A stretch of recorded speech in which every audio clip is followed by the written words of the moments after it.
need to understand is the nature of this virus, coronavirus, and how it is going to behave. We've been seeing a lot of mutations happening over the last 2 years. So one needs to understand that these mutations are a way for the virus to survive, and the virus will keep mutating. The only good part we are seeing is that in spite of these mutations happening, the disease severity has significantly gone down. So we are now seeing much less number of people requiring hospitalizations, extremely few people who will get very sick, and deaths have become very uncommon, few cases only. And most of the people are actually having a very mild disease, even many times asymptomatic disease, something which can be fairly well, with a reasonable sort of sense of security, be managed at home.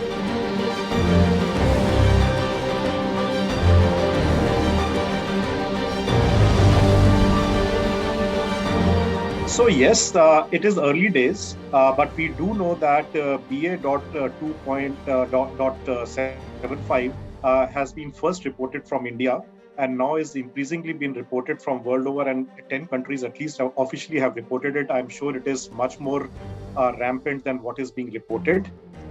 Elsewhere in the world, especially when we talk about Europe and US, it is BA.5 and to some extent BA.4, which is the predominant variant now.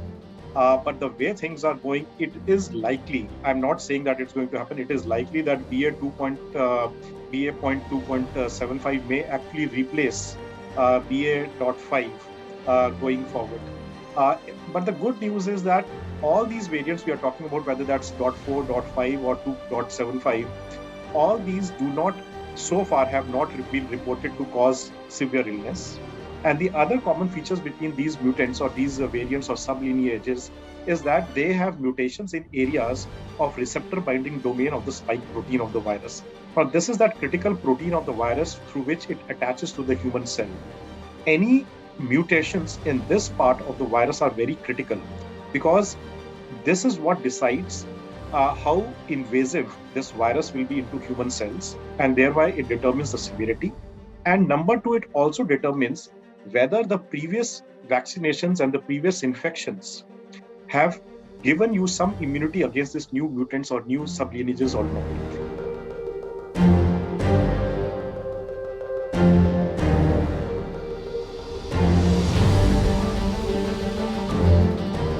What we are seeing increasingly is that there is an immune escape phenomena. That means the recent mutant viruses may not be the previous vaccinations and infections may not be giving you enough protection against these present mutants. So that means you may get reinfected.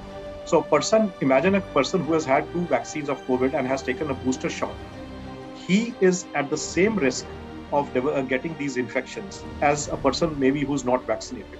Similarly, if a person has had infection of COVID in past and has developed protective antibodies, still he's at risk of getting the infections. But does that mean that vaccinations are not effective? No, it is not true.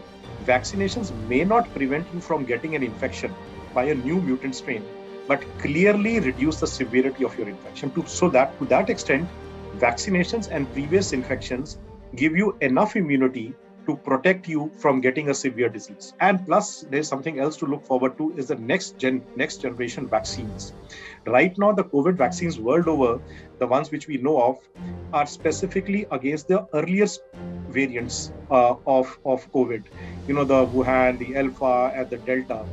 I'm sure, and the world is now actually evolving towards that. They are trying to come out with newer vaccines, and we should have those vaccines in very near future, at least in the Western world, where these vaccines will cater specifically against these newer mutants, newer strains. So hopefully you will now have vaccines which develop against BA.2, BA.4 and BA.5.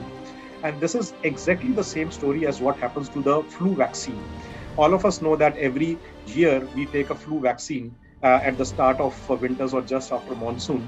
And why these are annual vaccines and why we have to wait till that time? Because every year the composition of these vaccine changes depending upon what's the most prominent flu virus in that part of the hemisphere and that part of the continent. I think we are in for a similar situation as far as COVID vaccines are concerned.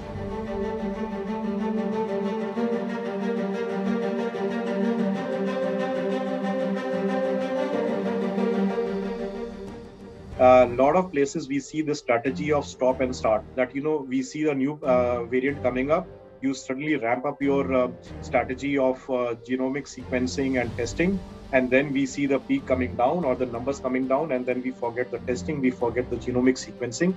I think that should not be the case. It is absolutely important for every country in the world to continue their genomic surveillance, because these mutants and the lineages and sub-lineages can only be detected when this is an ongoing process. And I think the most critical here is early and timely detection. So like in India, we were able to detect this new lineage. Similarly, there may be 10 other sub-lineages that are coming up in different parts of the world.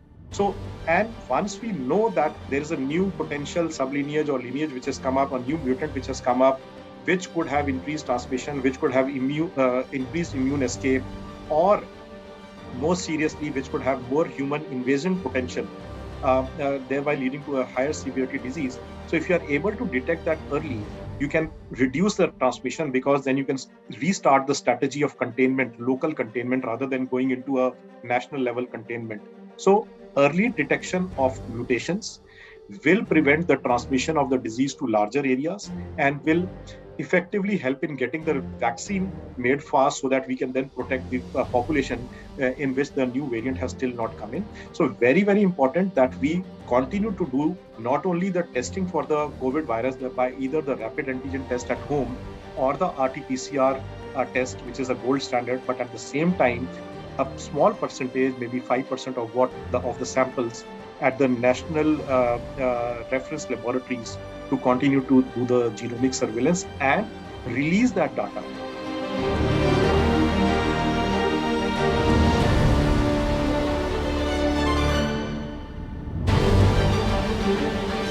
So I think for us in our country, the priority is to keep our vulnerable population, ensuring that they get booster doses.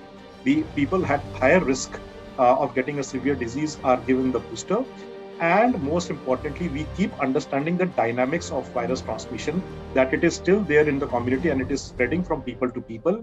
We will no longer ever be in a stage of going into lockdowns, etc. So life, hopefully that way, will be back to what it used to be, but in a new way. So when you go in open, crowded places, when you're sitting in small congested rooms, make sure that you are wearing masks. Make sure that you have social distancing which is maintained, wash your hands frequently, and at the same time try not to be overcrowding a place unless until it is dire requirement of there's a need to do so.